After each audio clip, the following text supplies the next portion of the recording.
தீபிகா, கரூரில் 41 பேர் கூட்ட நெரிசலில் உயிரிழந்த சம்பவத்தில் தாவேகாவின் பொதுச் செயலாளர் புஷி ஆனந்த் மற்றும் இணை செயலாளர் சிட்டி நிர்மல்குமார் ஆகியோரின் முன்ஜாமீன் கோரி மதுரை உயர்நீதிமன்ற கிளையில் தாக்கல் செய்த மனு மீது நீதிபதி ஜோதிராமன் இப்போது விசாரணை நடத்தி வருகிறார். இதில் இருதரப்பு வாதங்களும் நடைபெற்று வருகின்றன. இப்போது நாங்கள் திட்டமிட்டு தொண்டர்களை கொல்ல வேண்டும் என்று நினைக்கவில்லை என்றும் காவல்துறை உரிய பாதுகாப்பு அளிக்கவில்லை என்று புஷி ஆனந்த் மற்றும் நிர்மல்குமார் தரப்பில் வாதிட்டு வருகிறார்கள். அரசு தரப்பில் உரிய பாதுகாப்பு ஏற்பாடுகள் மேற்கொள்ளப்பட்டன. தாமதமாக வந்ததால் கூட்ட நெரிசலில் தான் சிக்கி அனைவரும் உயிரிழந்திருக்கின்றனர் என்று தமிழக அரசு தரப்பில் தெரிவிக்கப்படுகிறது. இதில் புஷி ஆனந்த் தரப்பில் உள்ளே சமூக விரோதிகள் உள்ளே கூட்டத்திற்குள் நுழைந்து நெரிசலை ஏற்படுத்தி விட்டார்கள் என்று புஷி ஆனந்த் தரப்பில் இந்த முன்ஜாமீன் கோரிய மனு மீதான விசாரணையில் இருதரப்பு வாதங்களும் நடைபெற்று வருகின்றன. புஷி ஆனந்த் மற்றும் சிட்டி நிர்மல்குமார் தரப்பினர் அவர்கள் தரப்பில் தவறில்லை என்றும் இந்த கூட்டத்தில் கூட்ட நெரிசல் திட்டமிட்டு வேண்டுமென்றே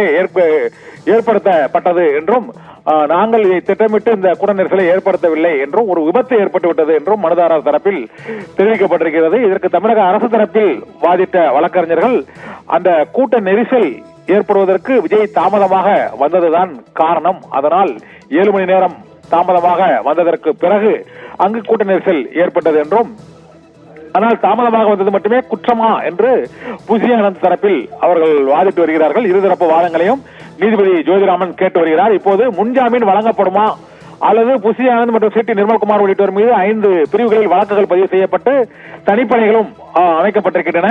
இதனால் இந்த தனிப்படை போலீசார் இருவரையும் தேடி வரக்கூடிய நிலையில் அவர்களுக்கு முன்ஜாமீன் வழங்கப்படுமா அல்லது முன்ஜாமீன் மறுக்கப்படுமா என்பதே இப்போது அனைவரின் எதிர்பார்ப்பாகவும் உள்ளது.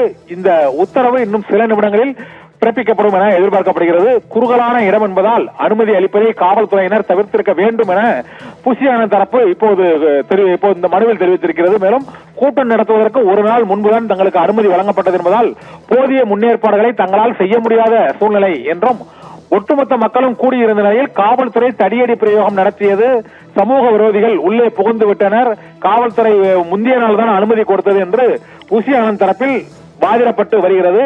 முன்ஜாமீன் கோரிய வழக்கில் தாவேகா தரப்பில் புஷி ஆனந்த் மற்றும் சிட்டி நிர்மல்குமார் உள்ளிட்டோர் தரப்பில் ஆஜரான வழக்கறிஞர்கள் கடைசி நேரத்தில் அனுமதி வழங்கப்பட்டது, குறுகலான பாதையில் போதிய பாதுகாப்பு ஏற்பாடுகள் செய்யப்படவில்லை, சமூக விரோதிகள் உள்ளே நுழைந்து விட்டார்கள், அதனால்தான் இந்த உயிரிழப்பு ஏற்பட்டது என்று விஜய் கட்சியின் அந்த தாவேகா கட்சியின் பொதுச் செயலாளரும் இணை செயலாளரும் வாதிட்டு வருகிறார்கள். அதற்கு பதிலளித்து தமிழக அரசு தரப்பில் நடிகர் விஜய் அந்த பகுதிக்கு மிகவும் காலதாமதமாக வந்ததால் தான் கூட்ட நெரிசல் ஏற்பட்டது என்றும், அங்கு அந்த பிரச்சாரம் நடத்தப்படக்கூடிய நிலையில் அந்த குறுகலான பாதை தொடர்பாக ஏற்கனவே தாங்கள் அந்த இடத்தில் அனுமதி அளிக்க முடியாது என்று தெரிவித்திருந்தோம். தாவேகாவினர் அந்த இடத்தையே கேட்டதால் தான் நாங்கள் மீண்டும் அதை கொடுக்க வேண்டிய நிர்பந்தத்திற்கு ஆளானோம் என்றும், முன்ஜாமீன் மனு கோரிய மனு மீதான விசாரணையில் இருதரப்பு வாதங்களும் ஒருவர் மீது ஒருவர் குற்றம் சாட்டும் வகையில் வாதங்கள் நடைபெற்று வருகின்றன.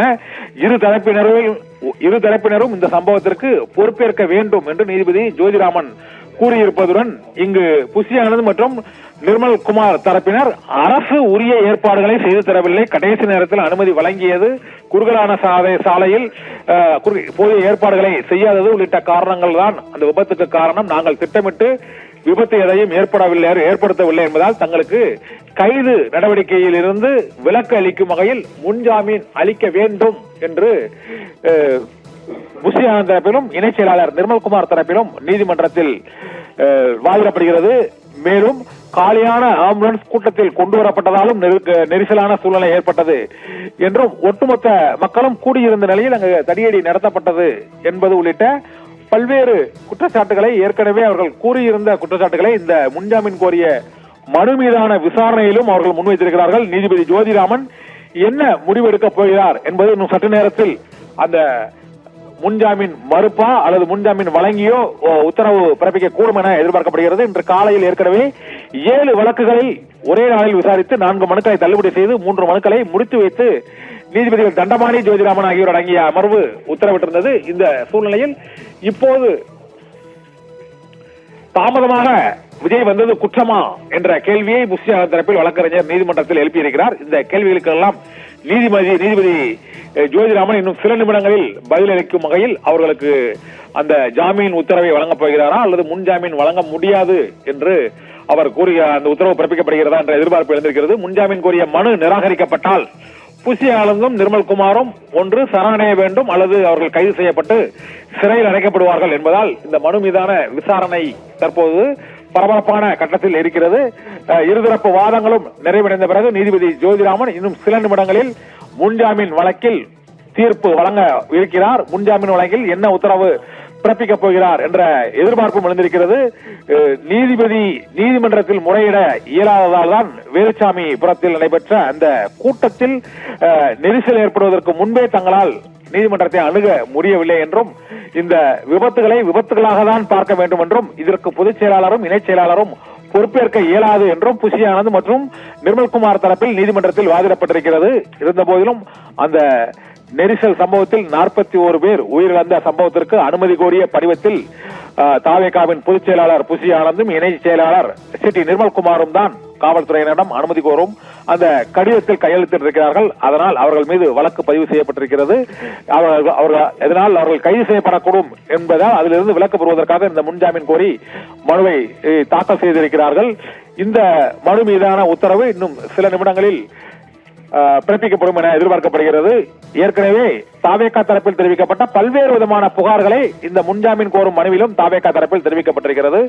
எங்களுக்கு தாமதமாக அனுமதி வழங்கப்பட்டது, குறுகலான சாலை தான் ஒதுக்கப்பட்டது, அந்த பகுதியில் போதுமான பாதுகாப்பு ஏற்பாடுகளை காவல்துறையினர் மேற்கொள்ளவில்லை, மேலும் காலணிகள் வீசப்பட்டது மற்றும் ஆம்புலன்ஸ் வாகனங்கள் திடீரென வந்தது ஆகியவற்றால் நெரிசல் ஏற்பட்டது என்றும் இதற்கு நாங்கள் பொறுப்பேற்க இயலாது என்றும் புசி ஆனந்த் மற்றும் சிட்டி நிர்மல்குமார் தரப்பில் வாதிடப்படுகிறது. அந்த வாதங்களை நீதிபதி ஏற்பாரா அல்லது மறுப்பாரா என்பது அடுத்தடுத்த தரப்பு வாதங்கள், அரசு தரப்பு வாதங்கள் நிறைவடைந்த பிறகு இந்த முன்ஜாமீன் மனு நிராகரிக்கப்படுமா அல்லது ஏற்கப்படுமா என்கின்ற உத்தரவை பொறுத்துதான் இருவரும் கைது செய்யப்படும் நடவடிக்கையில் இருந்து விலக்கு பெற இயலும். இல்லை என்றால் முன்ஜாமீன் கோரிய இருவரும் இன்று இரவுக்குள் கைது செய்யப்படுவார்கள் என எதிர்பார்க்கப்படுகிறது.